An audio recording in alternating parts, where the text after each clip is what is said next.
Hello friends, welcome to Sanchita's kitchen. আজ কি মজার রেসিপি বানাচ্ছি, চলুন শুরু করি। প্রথমে পরিমাণ মতো সর্ষের তেল ঢেলে ভালো করে গরম করে নেব। এরপর তেল ভালোভাবে গরম হয়ে এলে সেই গরম তেলের মধ্যেই বাটা মাছগুলো একে একে সাবধানে ছেড়ে দেব। মাঝারি আঁচে মাছগুলো দু পিঠ ধীরে ধীরে উল্টে পাল্টে ভেজে নেব যতক্ষণ না সুন্দর লালচে রং ধরে।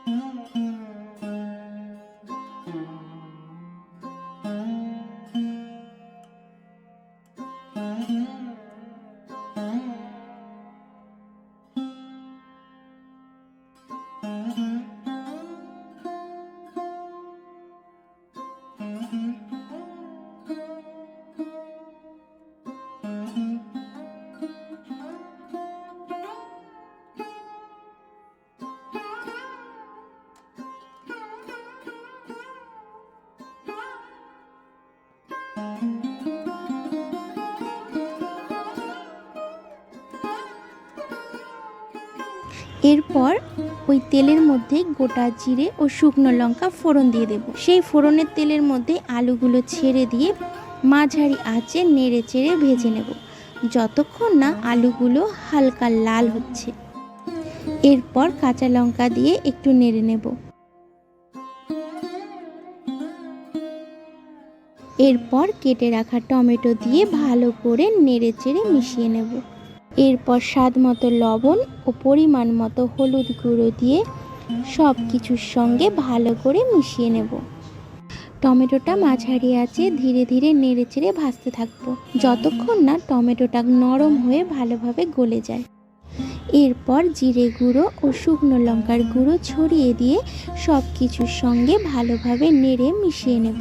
মশলার কাঁচা গন্ধ চলে গেলে অল্প একটু জল যোগ করে মাঝারি আঁচে ধীরে ধীরে কষিয়ে নেব যাতে মিশ্রণটা সুন্দরভাবে একসঙ্গে মিলে আসে। এরপর মশলাটা আলুর সঙ্গে ভালো করে মিশিয়ে কড়াইটা ঢেকে দেব। মাঝারি আঁচে রান্না হতে দেব আর মাঝে মাঝে ঢাকনা খুলে নেড়ে নেব। কিছুক্ষণ পর দেখব মশলা কষে তেল ছেড়ে দিয়েছে।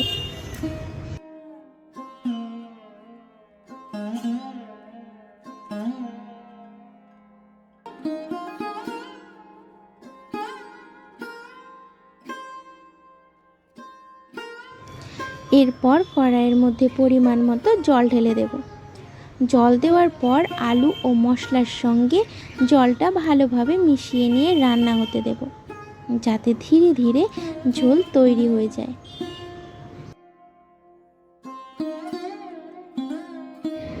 এরপর আগে ভেজে রাখা বাটা মাছগুলো আস্তে আস্তে ঝোলের মধ্যে ছেড়ে দেব।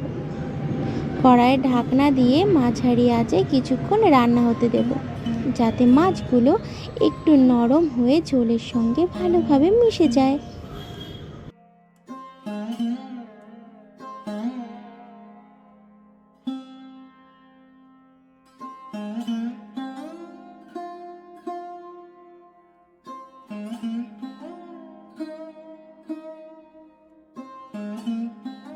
ঝোল ভালো করে ফুটে উঠলে তার মধ্যে কুচিয়ে রাখা ধনেপাতা ছড়িয়ে দেব এবং হালকা করে মিশিয়ে নেব। রেসিপিটা যদি আপনাদের ভালো লেগে থাকে তাহলে ভিডিওটি লাইক করুন, কমেন্ট করে আপনার মতামত জানান আর এমন আরও সহজ ও মজার রান্নার রেসিপি পেতে আমার চ্যানেলটি সাবস্ক্রাইব করতে ভুলবেন না। আজ এখানেই শেষ করছি। নমস্কার, সবাই ভালো থাকবেন, সুস্থ থাকবেন।